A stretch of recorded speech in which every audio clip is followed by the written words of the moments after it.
Special? अरे special तर खूप असणार आहे. हा शंभू, या बारची जयंती धूमधडाक्यात झाली पाहिजे. हा भाऊंना मला पण खूप आतुरता आहे भीम जयंतीची.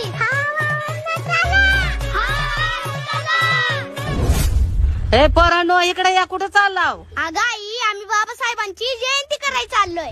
अरे वा, खूप छान. पण बाळांनो, तुम्ही बाबासाहेबांची जयंती करायला चाललाव ती खूपच चांगलं आहे. पण त्यांनी आपल्यासाठी काय काय सोचलंय ते आहे का तुम्हाला माहिती? हो आई, आम्हाला सगळ्या गोष्टी माहित आहेत. बरं सांग बरं त्यांच्याबद्दल 2 गोष्टी आम्हाला पण. ठीक आहे आई. तर आई, भूक लागली होती पोटाला, भाकर नव्हती ताटात, बाबासाहेबांची कृपा झाली आणि आता पाणी उरलं माठात. एका घोटात 14 तळ्याचं पाणी स्पर्शून व्यसन तोडलं जातीचं. पावाचे 2 तुकडे खाऊन सोनं केलं एका एका रातीचं. मातीचं पांग फेडून झालं, आई रमाईसाठी रडून झालं. घडून झालं ते जे हजारो वर्षांपासून घडलं नव्हतं. आकाशाशी भरारी घेतली त्या पंखांनी, जे पाखरू कधीच उडलं नव्हतं. पडलं नव्हतं कधी पाऊल या धरतीवर अशा देव माणसाचं. म्हणूनच बोलतोय, भूक लागली होती पोटाला, भाकर नव्हती ताटात, आणि आपल्या बाबासाहेबांच्या कृपेमुळं आज आपण फिरतोय सुटाबुटात.